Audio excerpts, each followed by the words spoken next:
From New York City, the makers of Clipper Craft clothes for men and more than 1,200 leading retail stores from coast to coast present that immortal character created by Sir Arthur Conan Doyle, the world's most famous detective, Sherlock Holmes, starring John Stanley.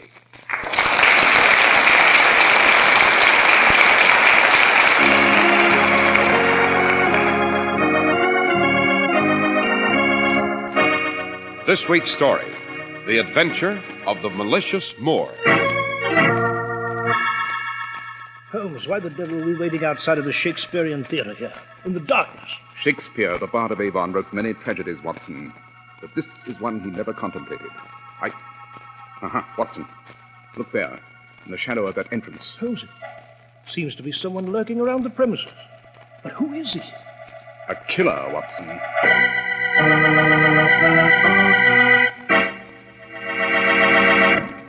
We're at the door of Dr. John Watson's study, and we're about to hear another of his adventures with the fabulous Sherlock Holmes. Well, good evening, Mr. Harris. Well, good evening, Dr. Watson. What memoir are you engaged on tonight? Well, Mr. Harris, this rather peculiar adventure might have become, were it not for my old friend Holmes, a modern Shakespearean tragedy. And what do you call it, Dr. Watson? Holmes and I always refer to it as The Adventure of the Malicious Moor. And after you present to your audience the dramatic facts on Clipper Craft clothes, Mr. Harris, I shall proceed with the facts of this highly unusual story. Thank you, Doctor. There's a friendly independent store in your community that makes it their business to save you money on really fine Clipper Craft clothes. You see, their business depends on giving you the greatest value for your money. And here's how a typical Clipper Craft dealer explains it to his customers. Quote, "We fingered the sturdy fabrics, we examined the tailoring, we checked the style features. We're thoroughly convinced, as you will be in wearing them, that Clipper Craft's worsted suits are one of this country's best values at only $45, unquote. Your Clipper Craft dealer is one of America's more than 1,200 independent stores whose immense buying power makes possible extraordinary savings on clothes with the Clipper Craft label.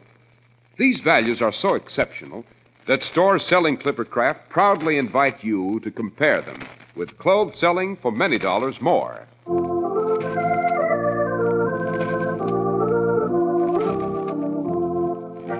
And now, Dr. Watson, what about the adventure of the Malicious Moor? Well, Mr. Harris, it began in '98 at Stratford-on-Avon, birthplace of Shakespeare, an historic English shrine. And specifically, it began on the stage of the Shakespeare Memorial Theater, from which the great Bard's plays are annually produced by the most gifted dramatic artists of our time. In this year, the players were rehearsing Othello, with the famed actor Roger Mannering playing the Moor and his wife Alice portraying Desdemona. It was the famous deathbed scene in the fifth act, when the director, Albert Forsythe, suddenly stopped the rehearsal. Out, trumpet, weepst thou... No, hold on, Mannering. That's the third time you've forgotten your lines.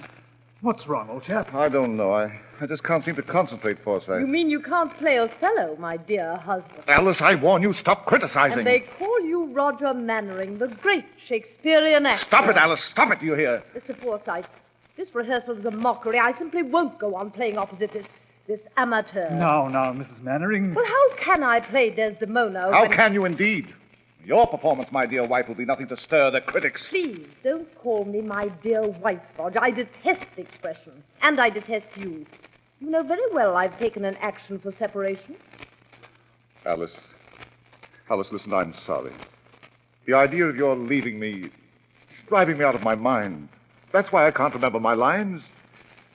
You know I can't live without you, my dear. And as for that separation, surely you don't mean it. Oh, but I do. Oh, Alice, you can't. Oh, yes, can't. I can. And as for me, parting is such sweet sorrow. That's one line out of Shakespeare you'll remember, my dear. Alice! No, you two. This is no time for a family quarrel. We've got a rehearsal to finish, a play to present. Mannering. Yes, Forsythe, what is it? Better go to your dressing room and learn your lines. We'll resume this rehearsal a little later.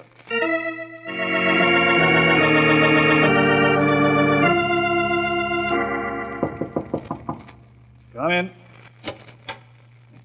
Oh, it's you, Graham.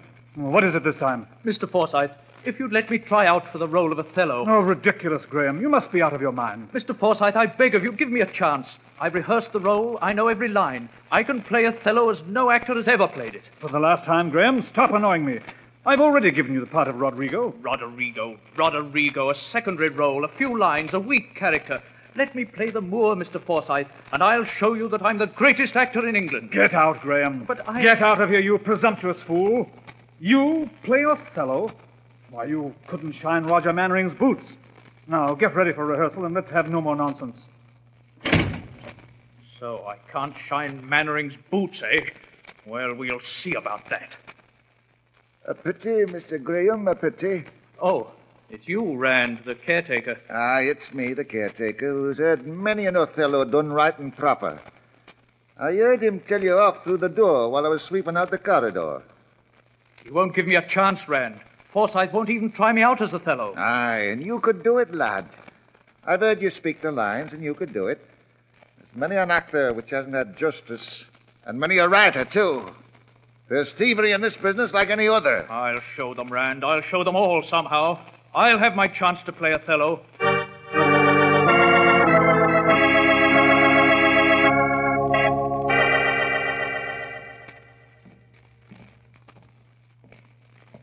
Alice? Oh, Roger.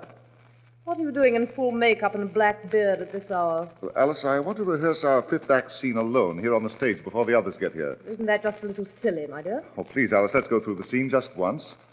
I want to make sure of my lines. Please. Oh, very well. Well, I'll start the scene well into the scene on that Iago line. You ready? Ready? No, Desdemona. His mouth is stopped. Honest Iago hath taken order for it. Oh, my fair interprets. What? Is he dead? Had all his hairs been lives, my great revenge had stomach for them all. Alas, he is betrayed, and I undone. Out, strumpet! Weepst thou for him to my face? Oh, banish me, my lord, but kill me not. Down, strumpet! Kill me tomorrow. Let me live tonight. Nay, if you strive. But half an hour. Being done, there is no pause. But while I say one prayer. Too late. Roger, don't. You're strangling me under the pillow. Die, strumpet, die! Roger, please. I can't breathe. I can't breathe. Not dead. Not quite dead. I that am cruel am yet merciful. I would not have thee linger in thy pain. Farewell, Desdemona.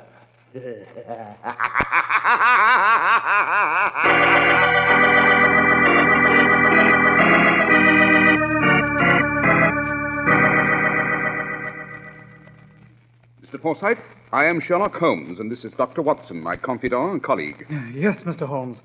I was informed by the theater board that you've come to supplement the investigation of the official police. Then you've been misinformed, my dear sir. I take quite the opposite view. I should say so. The fact is, the official police usually supplement us, eh, Holmes? Quite. But now, Mr. Forsyth, let us get at the facts. As I understand it, Alice Mannering and her husband rehearsed a scene from Othello in private. Later, when the cast came to the stage, they found Desdemona indeed smothered to death and her husband missing. Is that correct? Yes, Mr. Holmes. That is correct. A few moments later, a man was seen rushing from the theater. He leaped on a carriage, whipped up the horses, and escaped. Yes. The official police are looking for Roger Mannering now, as well as Hugh Graham. Hugh Graham? Yes, Dr. Watson. Graham was part of our company, but he had ambitions to play Othello. He was, well, somewhat unbalanced on the subject. I see. The outcome of all this is a greater tragedy than Shakespeare himself ever bargained for. Yes, quite, Watson, quite. But now I should like to go outside the theater and examine the road.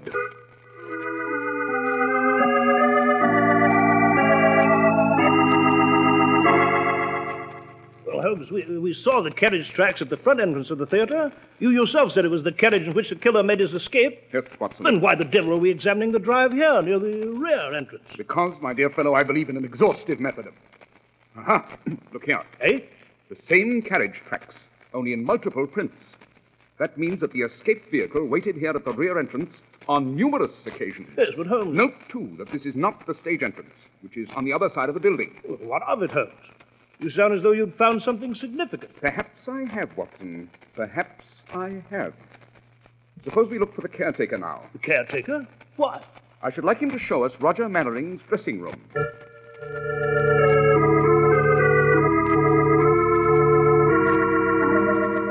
So this is Mannering's dressing room, eh, Rand? Aye, Mr. Holmes. Him that strangled his wife out on stage. Oh, the place seems to be in some disarray, Holmes. Yes, Watson. Note the makeup jars. They're all open.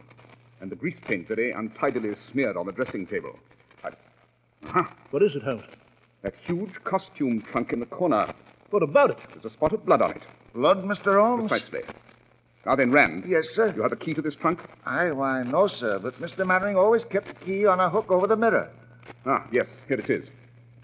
Now, Watson, suppose we unlock this trunk and look within. Yes, by all means, Holmes. Oh, good Lord. There's a body in the trunk, Mr. Holmes. And it's... Yes, Rand. It's our missing Othello, Roger Mannering.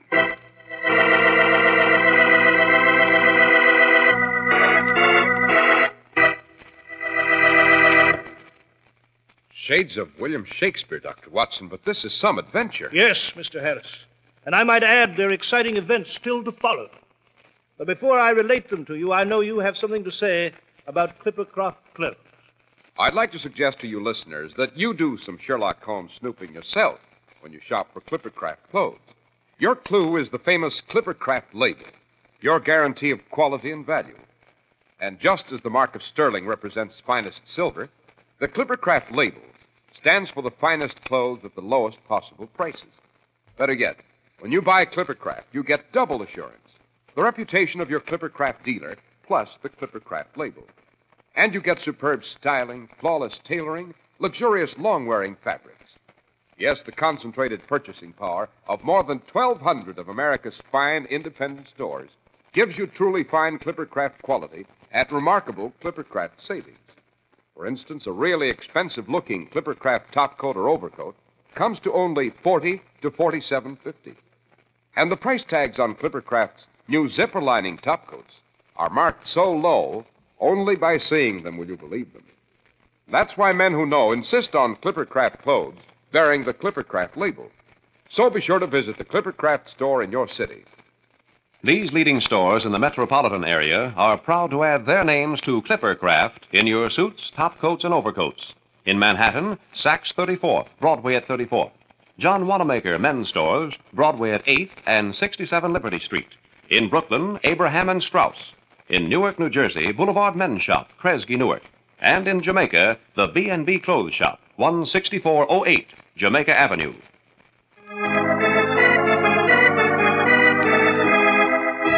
And now, Dr. Watson, you were relating to us the adventure of the Malicious Moor. So I was, Mr. Harris. So I was. The news naturally swept through the theater like wildfire. Meanwhile, Hugh Graham, the actor, was apprehended in a Birmingham tavern and brought back to the theater. Holmes, however, seemed interested in Mannering's body lying in the trunk. The corpse had a knife in its chest and was stripped of Othello's costume. But Mannering's face was still in makeup, a grisly, swarthy death mask. And my friend Holmes summed up what had happened in his usual terse fashion to Forsyth and myself. It is quite obvious what has transpired here, gentlemen. A killer came into Roger Mannering's dressing room and made himself up, hastily but expertly. Then, dressing in the dead man's costume, he impersonated the Moor, played the deathbed scene with Mrs. Mannering, and strangled her. Joe. Then he ran off, leaving them both dead. Precisely. But, Mr. Holmes, who could this bogus Othello be? It's plain, Forsyth, that the killer was an actor, and a very good one, too. And speaking of actors, suppose we have a look at Hugh Graham. I understand the police are interrogating him at this very moment.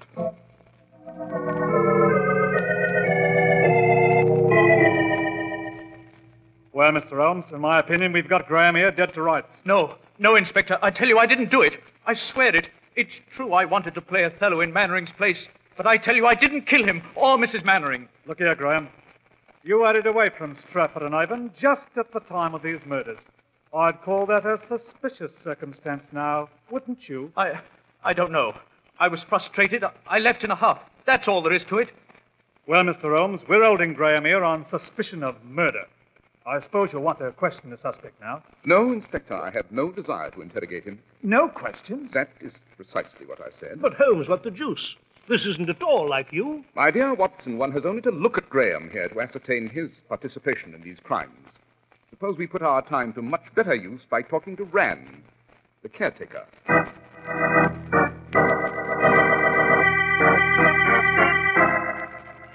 Well, Holmes, the caretaker doesn't seem to be in his office here. In that case, Watson, we'll wait for him. Unusual fellow, this man Rand. What do you mean? Seems to be a literary fellow. Note these bookshelves. They're full of volumes, and all by one author, Bacon. Bacon? Sir Francis Bacon, a contemporary of Shakespeare. Holmes, in view of these ghastly crimes, isn't this interest of yours in literature somewhat inconsequential? Certainly not, Watson. I merely point out that... the caretaker. He's coming up the corridor. How do you know it's Rand? Elementary, my dear Watson, elementary. The steps are ponderous, heavy.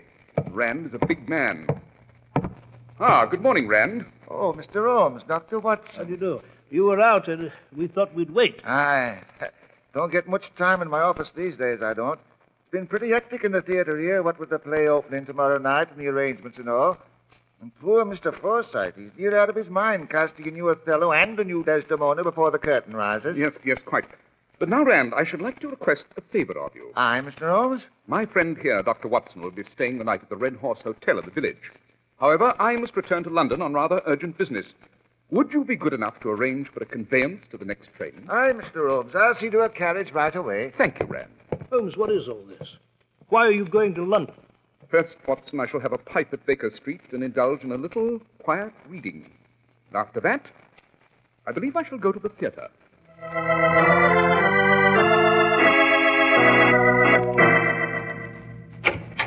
Good evening, Watson. Well, Holmes, you're back, eh? I am indeed. Caught the afternoon train back to Stratford, and I hope I'm in time. In time? Time for what? In time to prevent a new Shakespearean tragedy. What the devil are you... At what time does Othello open at the Shakespeare Theatre tonight? Oh, at 8:40, Holmes. It's 8:15 now. Quick, get your hat and come along with me. We must hurry to the theatre at once.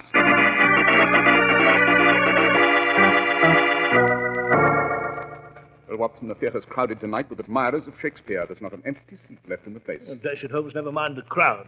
Where are we going now? To the caretaker's office again. Here we are. Oh, he's not here, Holmes. The office is empty. That's quite. And so are the bookcases.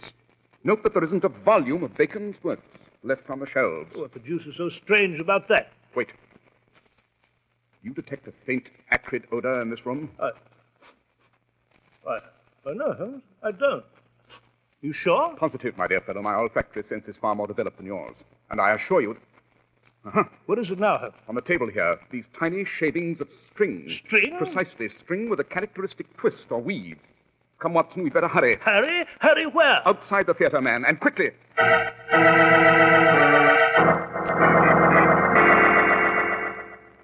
Oh, you know, I'm completely baffled by your strange conduct. Why the deuce are we lurking outside the Memorial Theater here? Quiet, Watson.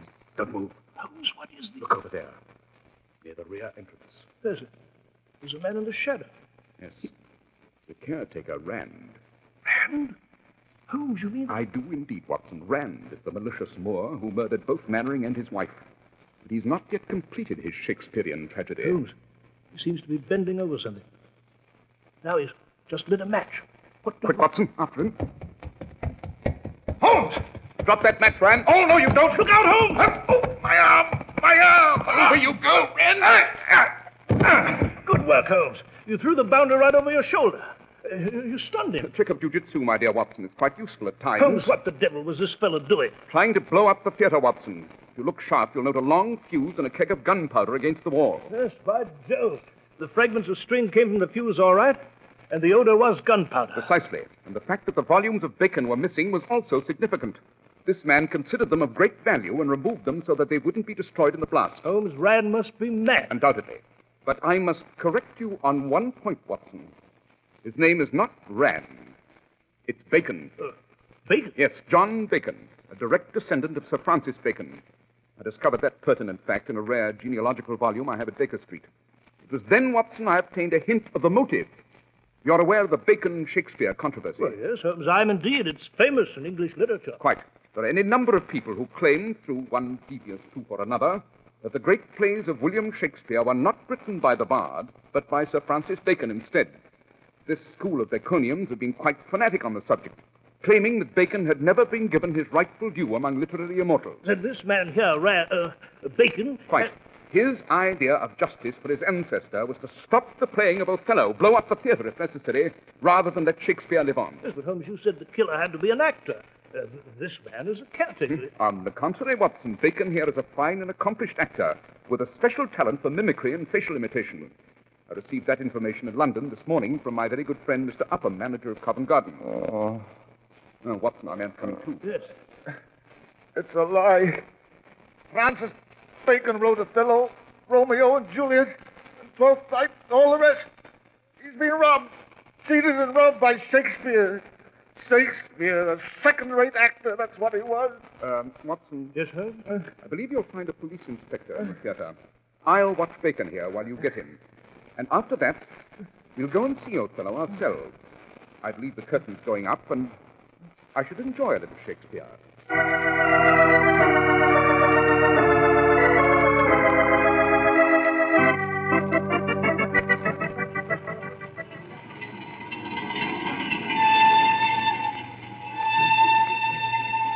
Well, Holmes, we'll be in London soon.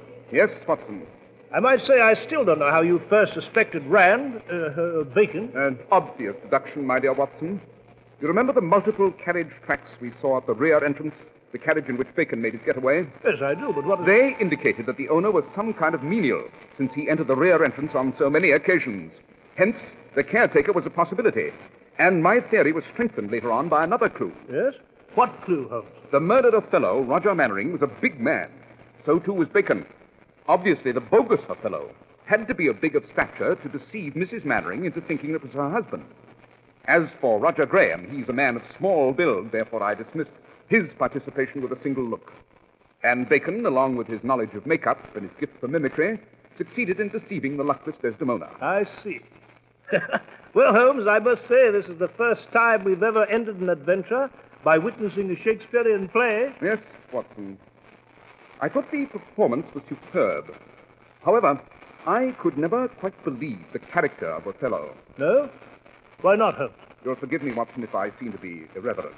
But to my mind, Othello was rather on the stupid side. Certainly, any man with a normal respect for the facts and an elementary knowledge of logic would never have been deceived by Iago and have murdered his wife Desdemona. Then, Watson, I'm not a playwright. I'm merely a private investigator.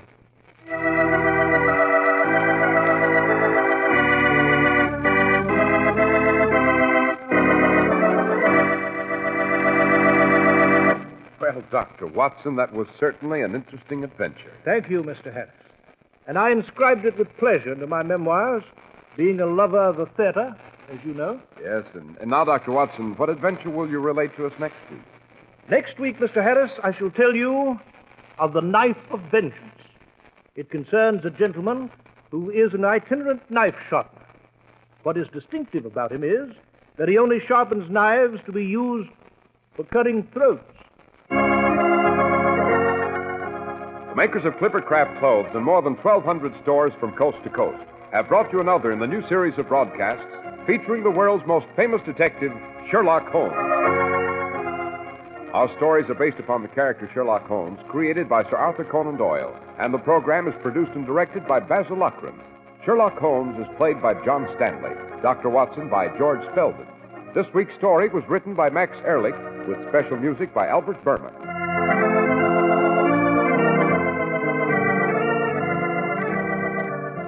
If you don't know your Clipper Craft dealer, write Clipper Craft, 200 Fifth Avenue, New York City.